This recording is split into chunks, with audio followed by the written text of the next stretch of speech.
So yeah, let's get into it. So what I want to know is, what was life like? What were you doing before JC, before Jesus Christ?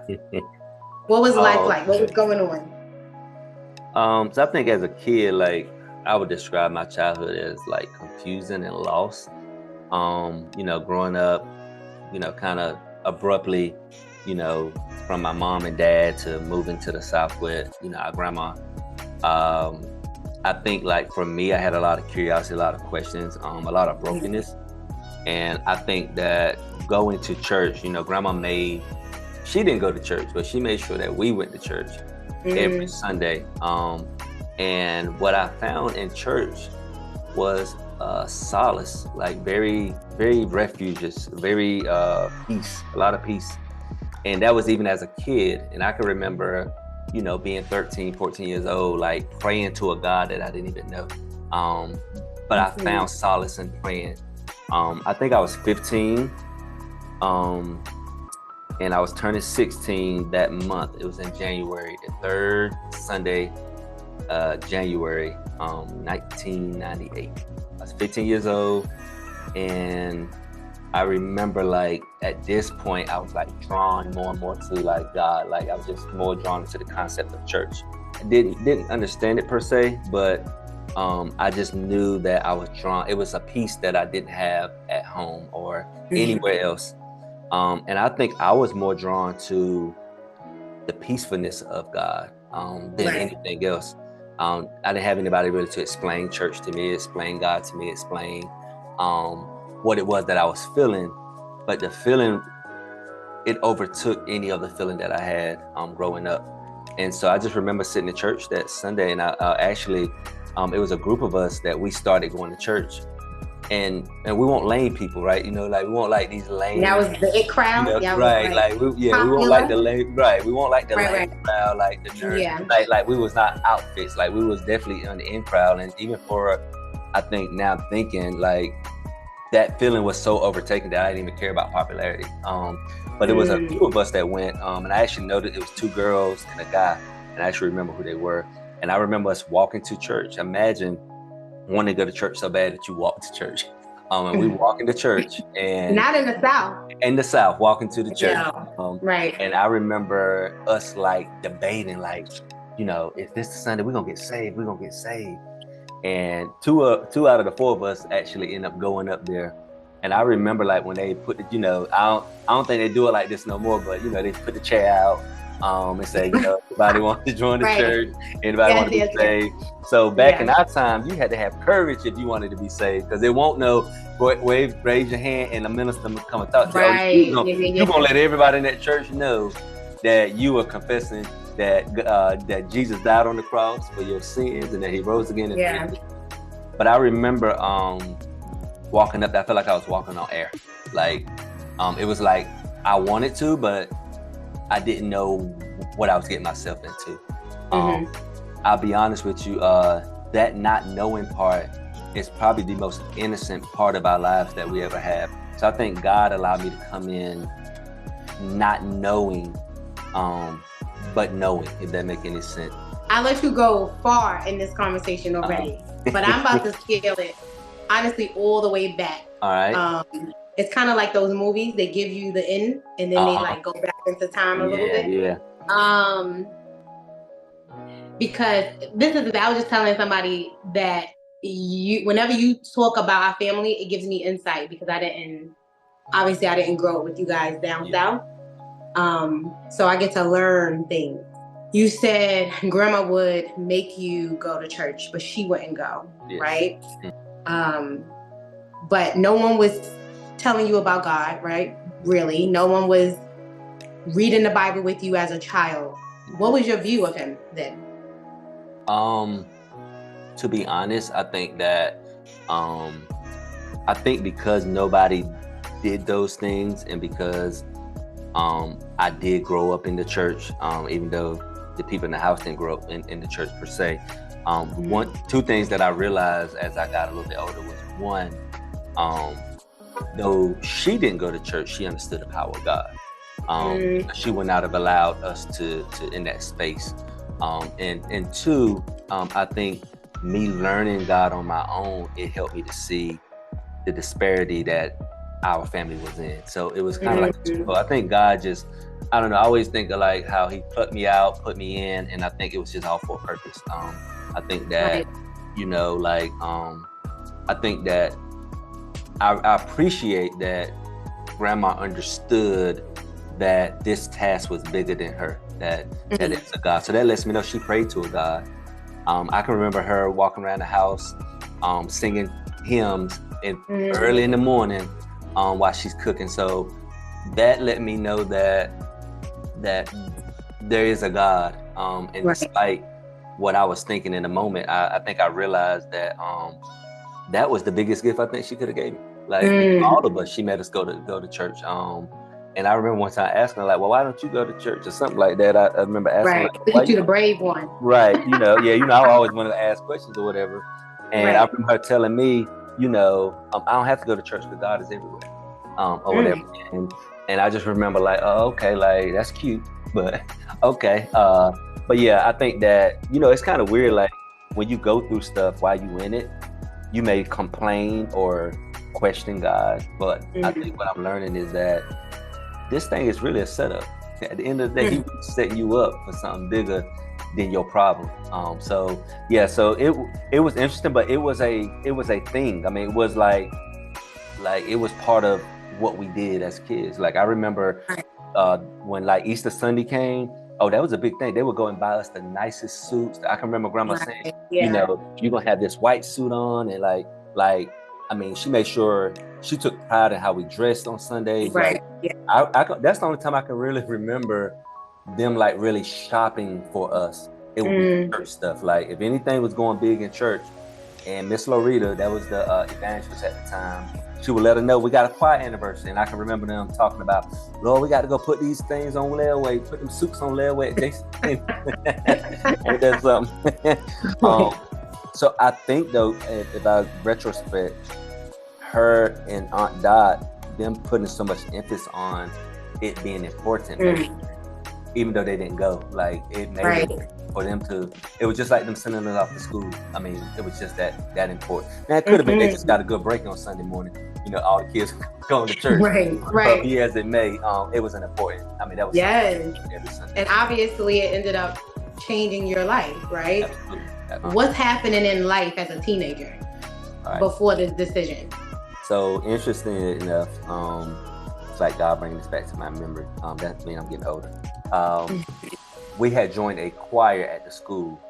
They didn't have a choir. So this high school that I graduated from, especially at that time, was more predominantly white. Wasn't a lot of space for a lot of black things, if you will.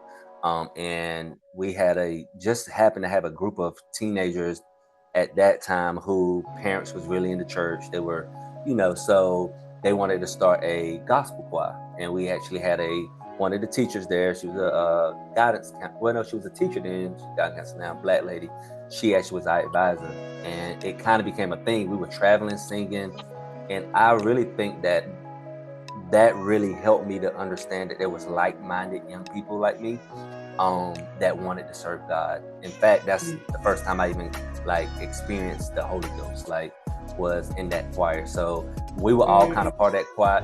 And let me tell you about me and my friends, we weren't church people. Like we didn't have mamas want no pastors, daddy want no pastors. Right. We were just, I don't know what drew, I mean, I know for me what drew me, they knew I went to church, but that kind of led my friends to be in the choir. So that's kind of where that conversation was coming from, because we was experiencing things in this choir that we wasn't expecting. We wasn't expecting to be happy and feel the Holy Ghost and falling out in the spirit, the music. And I think, so that's kind of how that led. Like, we were like, listen, look, we in the choir, like, you know, we feeling something, like we know this thing is bigger than us. And that's kind of how that conversation was going. So I think I was on a spiral of just in high school. And I think like I was in 10th grade. And I think like I had became kind of like the church boy a little bit, because I started really getting into church. I became like, you know, a leader in the youth and all those type of things. So I think, and I was influencing people and didn't even realize that I'm influencing people. Yeah. And so I think this was like really a big turn in my life, because I think at this point I understood that God was bigger than my problems. I understood that there was a way out. I understood that it's not my mama's fault. It's not grandma's fault. Like I have a God that can supplement. So I think I've really found like that solace in God, like that refuge. So for me, I think I was looking for home. I think like when you grow up, especially in a very young age, like I was, like 6 years old, and you are not growing up in a natural environment, meaning with your mom and your dad, and especially if it's for like traumatic reasons, and then you're raised by people who, good people, but they lack the compassion of explaining. And the way that things got explained to me was not the nicest way. And so I think I grew up, so you always feel like you have to fit in, like you're borrowing everybody else's parents. Like, you learn how to be silent, and then you also learn when to be seen. So you learn really how to fit in where you get in. And I think that I just wanted my own home. I wanted a place where I could rest in, and I didn't have to share that moment with anybody. That is what God has always been for me. He has been my home. When I say home, it's like He gave me everything that I was lacking. I could feel it through His Spirit. So that is home. They say home is where the heart is. My heart home is where the heart is. Yeah, my heart is with Jesus. Yeah. Everybody's story is different, right? A lot of people feel like God is confined to a building. Like He only has relationship with people, or pursues relationship with people who have a background in God or in church, right? But the thing is, He'll meet you anywhere, at any age, at any time, right? Like, and you don't realize as a child, as you were 6 years old, that He, even through that mess and that chaotic situation, there was still a covering. Absolutely. He was leading you. I mean, if y'all get to know Him now, you'd be like, not meaning just to see how God has led your life up until now, like He had a purpose. Absolutely. So let's go back. So your friends are on your way to church, right? And what happened? So we I think we all kind of decided, this will be the Sunday we're gonna do it this Sunday. I wanted to do it in January, close to my birthday, so then I will always remember like how long I was saved. So who thinks about that? Me. Right. And I got so I think I walked up there first, because I remember like tapping them. I was like, we're gonna go, and it was like, yeah, we're gonna go. Then nobody didn't go, and I think like it's like God just lifted my feet up. It's like, oh, you go. And I remember looking back, and I remember seeing my friend, she came, and then other people kind of, they stayed back, and that was it. Like I feel like once I did that, it was like a relief. Like I'm home. I remember just being nervous the whole time, and whatever service it was, we were sitting in the audience, which I sung in the choir, so it had to be like the old people were singing or something, like it had to be that type of service, because I was not in the choir, and I was already a member of the church, because so whatever it was, it had to be like some type of special service that would not allow me to be in the choir stand, because normally we would be in the choir stand. Right. So, no, God was like, I want everybody to see this. I want everybody to see Walk right down that aisle. Yeah, we're gonna walk down this aisle. That's right. So that was so I remember, I'm just thinking about the girl now, because I might have to check on her, but I remember I remember after church we were so proud, like we was like, we did it, and like and we hit the church hard for years. I don't know if still in church or not, but it's almost like once you make up in your mind, it's like the rest is history. Like when you for real make up in your mind. Yeah, like, when you for real. Not that like for play, like, but 15, 16 years old, like I was serious about it. And I think God allowed me to be so serious about it, because like I said, that, I had a lot of friends, so like at school and stuff. And I think it was cool that, I was able to be of God and still be cool, if that makes any sense. Right. I think Yeah, it was like that a makes game sense. changer a little bit, like for me to be that age and still, trying to figure things out, but I didn't lose any coolness or anything like that.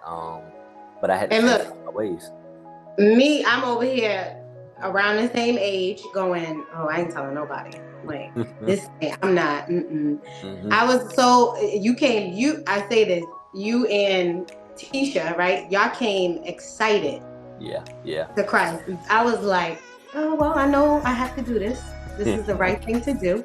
But God, you're going to have to help me because I'm kind of liking the life over here that I like. Yeah. So, but I knew I had to do it. But you were definitely a little opposite of me. I was more reluctant than willing.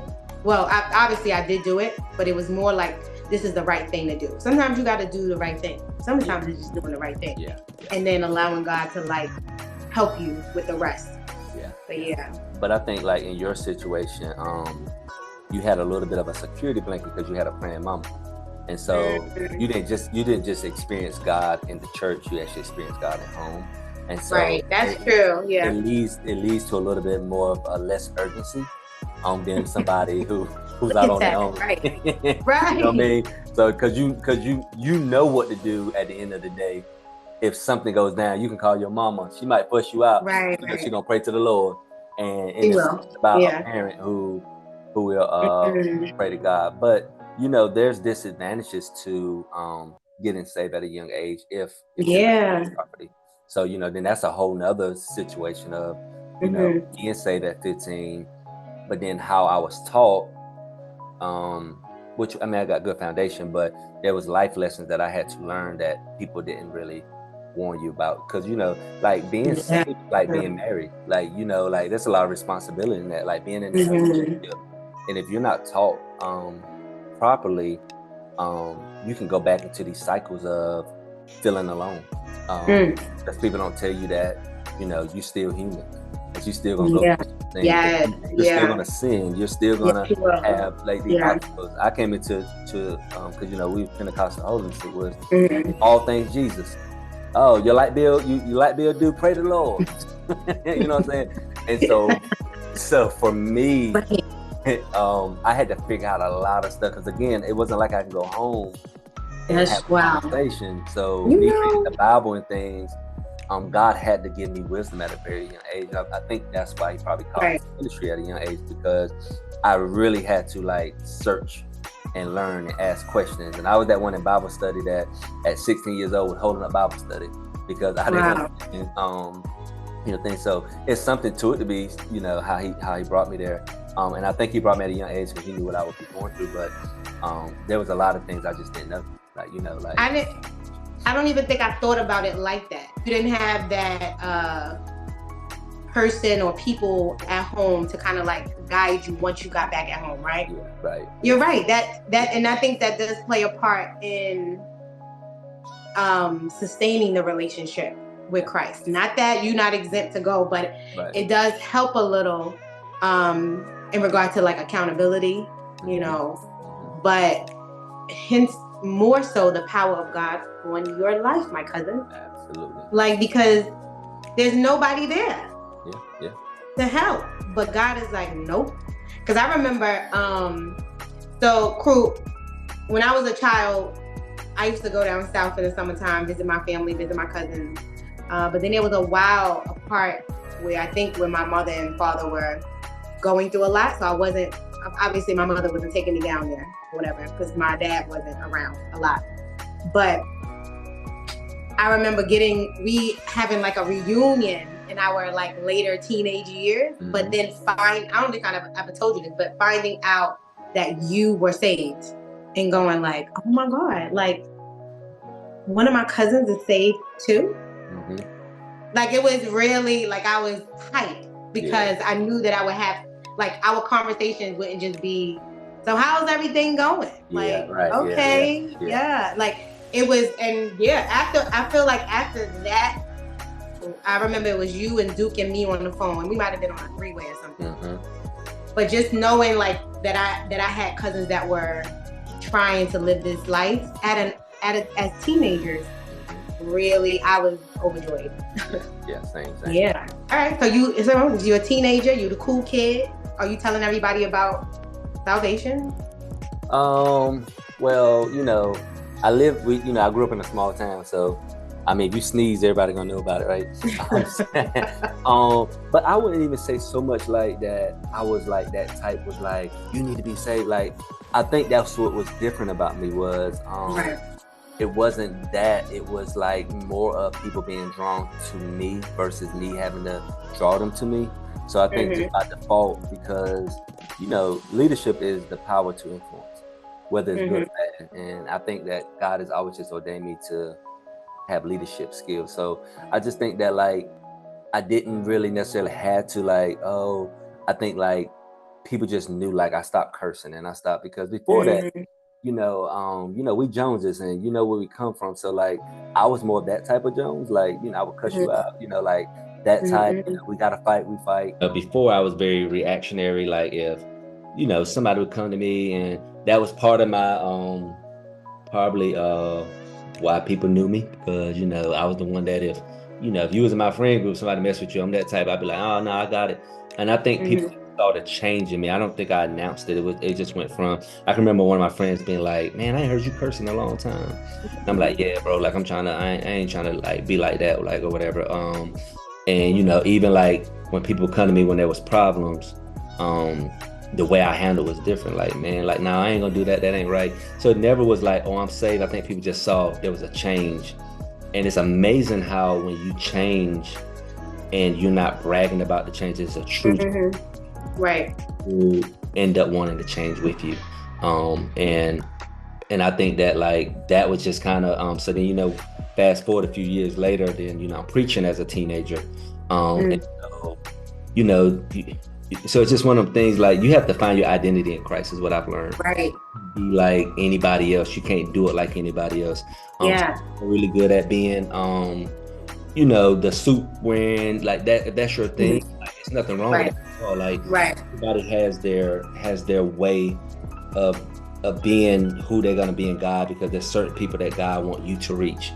And I think I just always was one that though I know the word and though I could be super Christian in my heart, I just never displayed it that way. I just want to be regular because I think when you're regular, that's how you get regular people.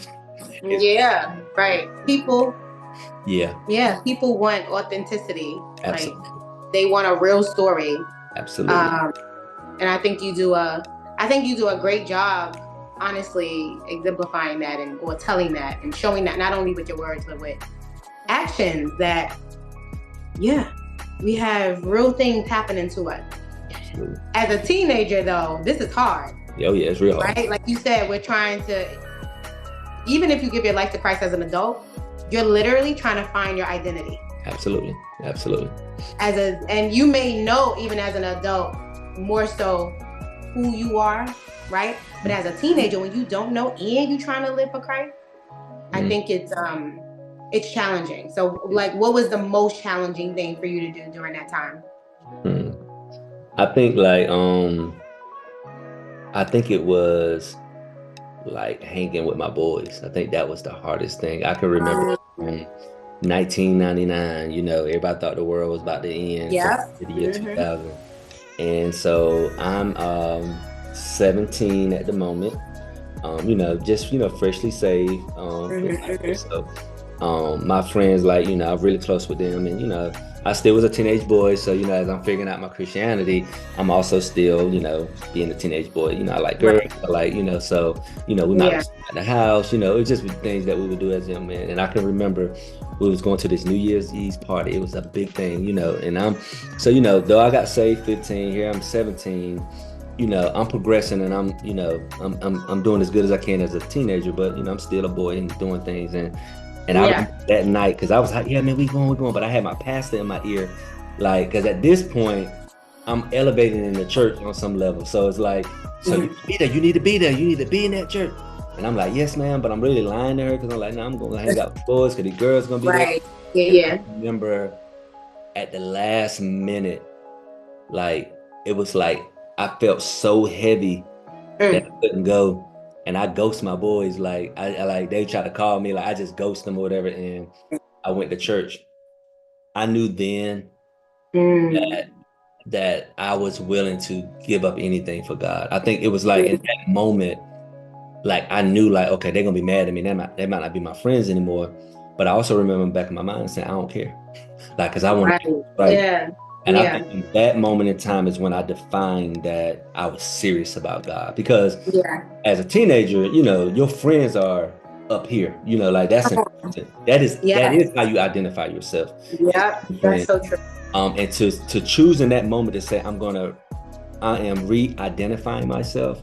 And I remember the conversation I ended up having with one of my friends who I was the closest to, and he was like kind of mad, like, bro, why you? But then I was like, bro, like you know I'm trying to do right in this church thing, like, you know, like, so my rebuttal was like, yo, bro, like, why would you try to make me go somewhere that, you know?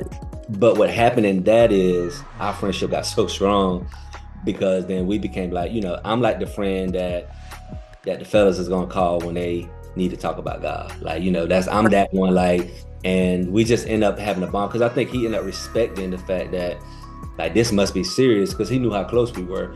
But I think that's anything in life is that God, he puts you on certain levels and you have to make a choice. It's either gonna be him or is it gonna be a thing? And I think in that moment at 17, I was like, because when I'm not just revoking that night, I'm actually revoking saying, okay, I noticed that they're gonna be mad. That means that, you know, I'm not gonna see as many girls as I usually do. Like, you know, like it's a whole trickle effect there, like when you make that decision because you know your hormones are crazy. Like, so it was a lot, but for me to make that decision in the last hour, I just knew like God was more powerful than my friends. And the rest of the history since then. No, I hear you. You know what I realized that as I have conversations with people about their story and just thinking about mine, it's like those moments that God gives you a way of escape. Right? It sounded like that was an escape. I'm thinking about my friend Chino. It was like an escape. Like, and he like, so mine, you know, the most challenging thing for me was departing from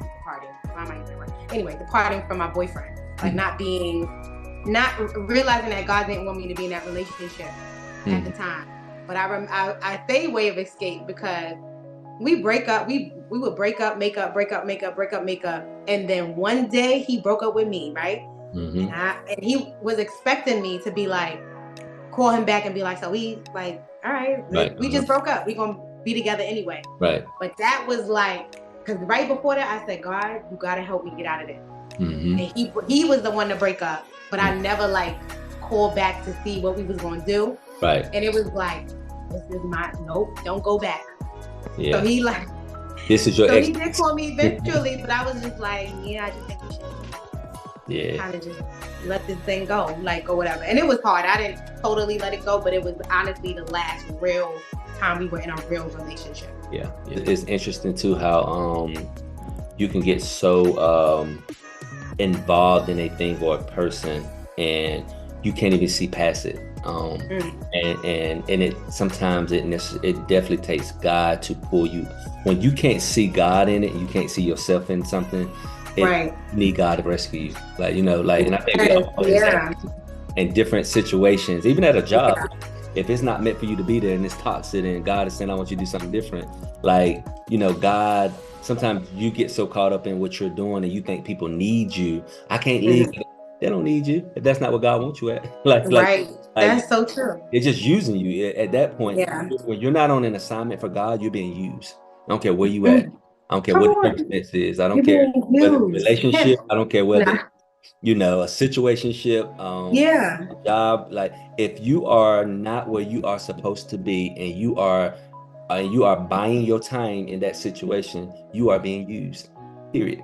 If you know you're not supposed to be there and you are dedicating your time to that situation, you are allowing people to use you. Isn't that crazy? Like, you don't know that in that moment because you feel like you need that person. But when God make it clear, when you don't see God in the situation, you know that you are being used and you're allowing them. And now you're mad because they're mistreating you. They're doing me wrong. But clearly not supposed to be here. You allow them to use you. You got to find that strength in letting go, and that's not easy. Like, it's not easy.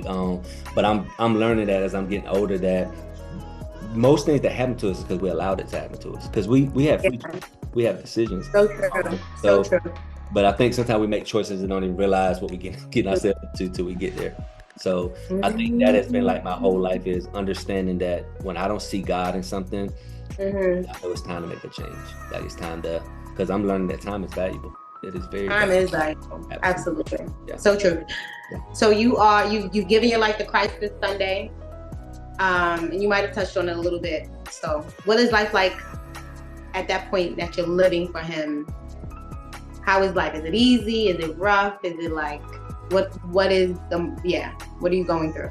I feel like when I first got saved, and from 17 on, I think, like, it was amazing. Like the rush of it was amazing. The feeling of it was amazing. Like, the experience was amazing. And I think, like, on the natural side of me, it was amazing because it fills so many voids. Like, if I'm looking back now, it just feel every void that I think I was experiencing as a kid, and I relished in it. Like it was a natural progression for me, if that make any sense. What did you have to do? Like, what did you do? What does that even look like? Yeah, so I think it was that intimacy that I started learning that you could have with God. I think like, you first experienced the Holy Ghost, I think that is where the game changer is at. Like, when you experience like God on that level where he takes control of you and take care of you at the same time. I think I fell in love with that relationship, like having that relationship, and knowing, for me, it was knowing that he would never leave me. Like, so it's everything that I was experiencing in the natural, God helped me to experience the opposite in the spirit. So I think that is what I was so drawn to, was like, you really didn't take nothing from me, because you better than, having a mama, you better than having a daddy, brothers or sisters. So I think that is what I was drawn to, and that's where I think I began my relationship with God, was that. And I think I was telling you just not too long ago, I was like, I feel like my relationship with God is off. And I was like, and I got sad, and I was crying, because that is so important to me. Like, to not have that, I don't know if I can sustain, because it's been proven that he is not an abandoner. He will not abandon you. And I think I needed all those things. Everything that God offers in the walk is exactly what I needed as a kid. Like, I needed that, to know that I'll never leave you nor forsake you. Like, I needed to know if I ask, it shall be given. I needed to know all those things that maybe most people was taking as just church talk. I was like, oh, he'll do what?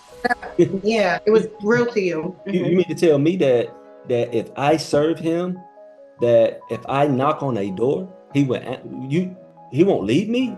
Oh, I'm gonna try this, and I'm gonna see. And let me tell you how I test God all the time. Like, when I was younger, especially, I'd be like, but now, God, but you said you wouldn't do this. You didn't say I had to be. I would spit that back at him, because it's important to me, not only in the natural, but especially in the spiritual. Like, being loyal, and God is the most loyal person I know. So those were the things I was so drawn to, and it wasn't easy. It wasn't hard for me to draw to that. Like, so it was like God knew. He knew what I needed, and he knew what I needed. And so it was just like that. That really helped me to come out of a lot of funk, because that was like the solace of my life. Like, at that age, from that to me having kids, it really was. I tell my kids all the time, I raised you with God. Like, I ain't know how to raise a kid. I mean, I ain't raised with my mom and dad. But so I became very dependent on God. And I think that, so it wasn't easy for me to sell out to God. It was like a no-brainer.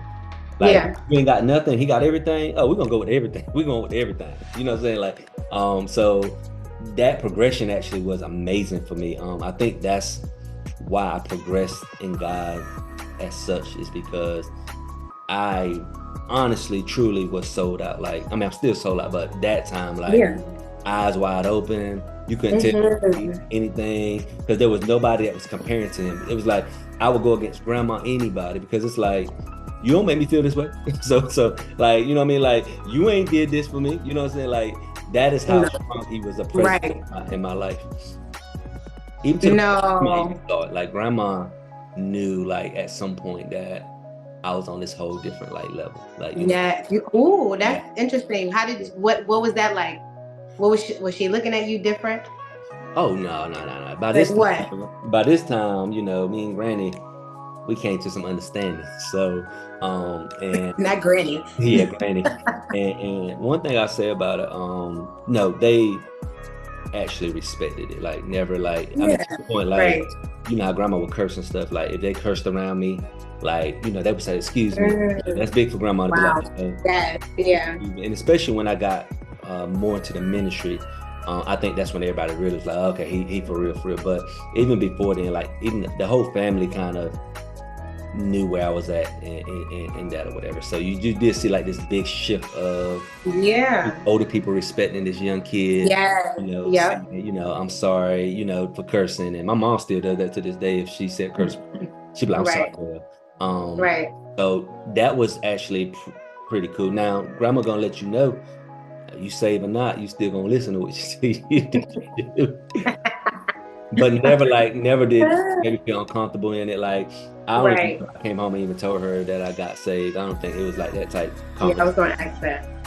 But I think that it was one of the things that, again, we live in a small town.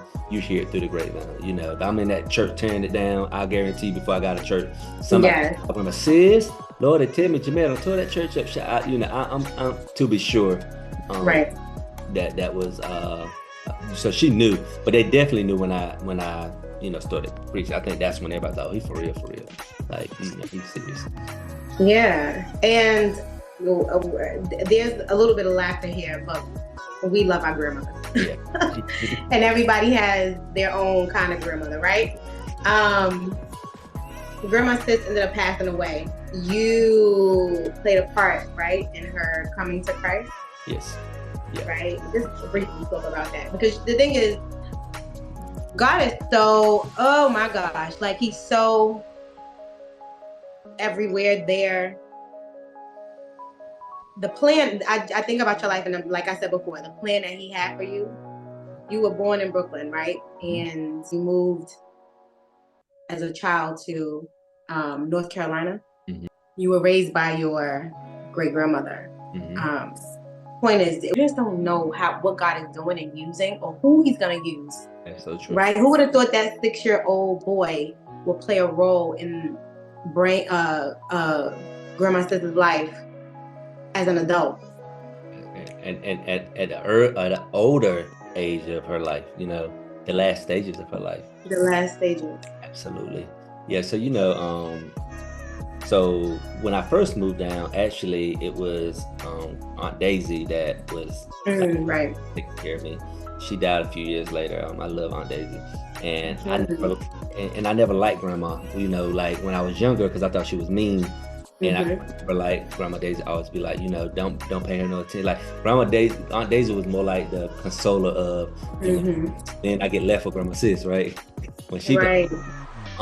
And so, to make the story more powerful, I had a lot of resentment towards Grandma, you know, because, you know, I was put in a situation that I didn't understand. So the way that she raised us, it was very, what they would call non-verbally abusive. And I just happened to be I was very sensitive to words, so it didn't help for me. I mean, now I understand that it was her way of showing love. I mean, she did the best she could, but the experience was that I didn't feel like I was liked. I didn't feel like I was loved. So there was a little resentment there towards her. So, you know, for me to be the person, you know, she was kind of about to pass away, and, you know, she was like, you know, everybody kept telling me to get up to see if she wanted to see you. So I finally get up there, and I remember, like, she laying there, and when I walked in the room, like, it was very, very, like, crazy, because I saw like a halo over her, and, like, I was like, kept rubbing my eyes, like, what am I seeing? Like, she was saying, come here, and I came over there, and I remember her asking me, she said, do you think it's too late for me to get saved? And I was like, first I'm like, this mean lady ain't talking about getting saved. Now she might be talking about, and she said, but she had tears rolling in her eyes. She said, I want to be saved, and you the only person that can do it. What must I do? So, of course, I gave her the word, and she accepted Christ. And then she died like shortly after. But you think about it, just she was so influencing of our family that I think God needed to break that curse before she passed away. Because she was the matriarch of the family. And so I think that before she passed away, I think it was imperative, and and it's also it's very enlightening that she saw God in me. It's amazing that she saw God in me, and that let me know she believed in what I was doing, and she believed in the life I was living.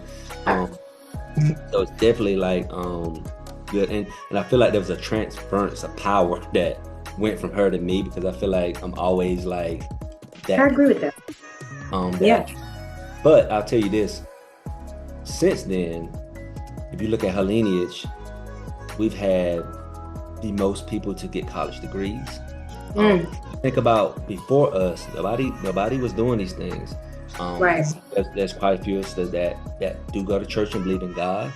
And so I would like to believe that there was a chain broken there that kind of allowed me to freely kind of like pass that spirit on down. So, generation, me, you, Juan, like we all went to college, like that's all part of her lineage. That's not the story that was being told. So I think in that, like, I understand that sometimes God is like, he maybe was answering our prayers for her to say, we trying to break this bondage, but really all you got to do is get saved. If you confess and say that, that God, and then you got to think about grandma in her time. People didn't see God because of the depression and all the things that, God, you here, but why am I cleaning these white people houses? And they call it, like, you got to think about in the time too, that she probably felt alone. Mom died when she was 13 years old. Like, there's an incredible story there. There's an incredible story of strength there. And I know she probably know that there was a God that that got her through. She needed that 6-year-old. Yeah, absolutely. They don't even know. And we know that Satan tried very hard to keep you down, even with coming down there. But she needed, like, God used a 6-year-old. She didn't understand it at the time. Didn't understand. But how old were you when you went into her room? I would have been then, I would have been about 20, 19, 20, 2000. 19, 20. Yeah, 16. Nah, I'm amazed. I'm amazed. And I was thinking just now, I was like, imagine if she had given her life to Christ earlier. How many people, more people might have come. But like you said, I do believe that there was kind of like this mantle given to you to help draw people to Christ. And yeah, and you remember, and the first time that I preached after my initial sermon, I preached my initial sermon in August. Yeah. And then Granny passed in November. And then that's the first assignment that I get is to preach my grandma's funeral. But I tell you what, she got her deliverance through me helping her get saved, and I got my deliverance through preaching her funeral. That is where I got my deliverance from, and my forgiveness and all that kind of stuff was through me preaching through her funeral. Like, I think that I realized in my maturity that this thing is bigger than me. Like, and everything I went through, she really built my character, because though grandma, she was strong with her words, she taught you your character. She taught you how to be a good person. That was something big in her. You're gonna be respectful, and things like that. So it's just the difference of times. Like, back then they had to be so hard, and she really couldn't give me what I needed because she was so hard, and that's not what kid who's not with their mom don't need hardness. Whatever. But the blessing is I had all these other people around that kind of they saw the goodness in me, so they would always like look out for me. So, it's one of those things where, but I end up conquering grandma probably better than anybody, because by the time I got 15, and I'm talking about being saved, I was bold everywhere. I You started have back a little bit. I started saying, right. "You're not gonna keep calling me this," and I think she ended up gaining this respect for me because I had the nerve. And the kid, Yeah. you just said what you want. It wasn't that. It's just that I think when you get introduced to Christ, you understand right from wrong. And I understand that it was wrong for you to call me stupid. It was wrong for you. And I think I would just stand up. And I got to a point I can remember, like, I don't care, call all my uncles to beat me, like, because you wrong. I can remember Right. Yeah. Right. and I remember my uncle, he would come over and like we would talk, and like he would say, basically the thing was back then, and probably in other people's houses now, is just don't say nothing. Like, it's okay. That's just how she is. Yeah. And I was like, no, but that's not acceptable. It's Like, not right. that's not Yeah. okay. Like, and I was that kid who would like challenge what was right and wrong. And I think grandma just got sick of me at some point. Like, look, this little joke, he's just gonna end up being very kind of closer to the end before she got sick. I think there was just this respect of, I'm a good kid, but you're not gonna disrespect me. And I can remember that would be our argument for about a good 5 months. I remember we just, because she thought it was disrespectful. And I was trying to get her to say, no, it's disrespectful when you call me stupid or when you start at me. Right. And I think at some point I remember that just kind of stopped. Like, it was like, okay, like basically, I was right. So it's like, you can't what you're doing. So I do think God put me in her life to challenge her in a different way. Yeah, I love your story. I do. Once again, there's somebody it's going to resonate with someone. There's so much more detail that people don't know about. But what's something that you want people to know about your God? I want people to know that God is whoever you need him to be. Like, in every phase of your life, he shows up in that capacity. Like, and he's only limited to your limitations. And I think that and God doesn't he uses us with the same power and the same anointing, but it doesn't look the same in everybody, because everybody has different experiences, everybody has different stories. And God, it's like we both EC background. It's like we all got our IEP, we all got our own individual plan. Right. With God, it's not gonna look the same. He for real, like, looks at the plan and don't just try to make one size fit all. He's such an infinite God that if you put him in a box, that's all you'll get is a box.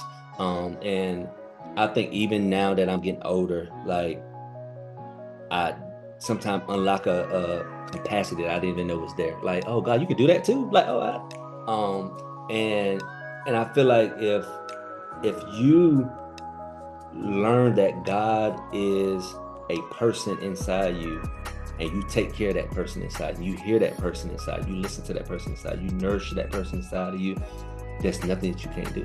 Like, there's nothing. Like, like telling this story, like, sometimes you don't think about what God like brings you through. I was just in a group chat with my kids, and one of my sons was I sent him a video, and it was about this character basically saying, like, I'm older, but I don't look older, but my body feel older. And so many kids be laughing, and Ra was just kind of bringing back. He's like, I remember when you used to work at the prison, and you driving buses, like all this stuff, like, and Jay, like, yeah, Dad used to grind. And I'm like, I don't even like know how I did it. Like, for real, like it had to be God. Like, you think about it, I'm by the time I'm 23, I got 4 children. I'm trying to finish college. I'm working a full-time job, and I'm working a part-time job, and I'm driving buses, and I got kids, and I ain't missed the beat. That had to be God, because I can't remember. Like, I'll be trying to think, like, how did I do that? Did I have the kids on the bus illegal? I don't know. But I think when God is taking care of you, and when you are in his presence, like, he makes things feel seamlessly, and he makes it all work for his good. So for my God, don't limit him. He is a limited God. And if he's limited in your life right now, it's because you have limited him. Like, because God has no limitations. And what I like about him is that he's not looking for perfection. He's looking for progress. He's looking, every day you're trying to get it right. And I think that sometimes we've been taught in the Christian world that it's perfection, but he's the only one that's perfect. And I think that if you can remember that, just be regular and be sincere. Be He'll figure regular. out all the rest of it. Like there's Yeah. no true effort in living this lifestyle once you're committed to it. Because once you understand that you're still a sinner that's striving for salvation, then Mhm. then you give yourself grace. You give yourself mercy, and you understand, okay, I slipped today, and I'm not slipping because I'm trying to fail. I'm slipping because I'm wrestling with my flesh. Lord, you help me. Mhm. And you say that Lord help. sincerely, Right. you'll clean it right on up. You ain't got to do a whole lot if your heart is sincere. So Yeah. he can be whatever you need him to be. And he could be as small as you want him to be. He could be as big as you want him to be. That's what I want people to know. You have options with God. Like you get to choose how much you want him to be a part of your life. So if he's not Yeah. in there, it's because you are not inviting him to your party.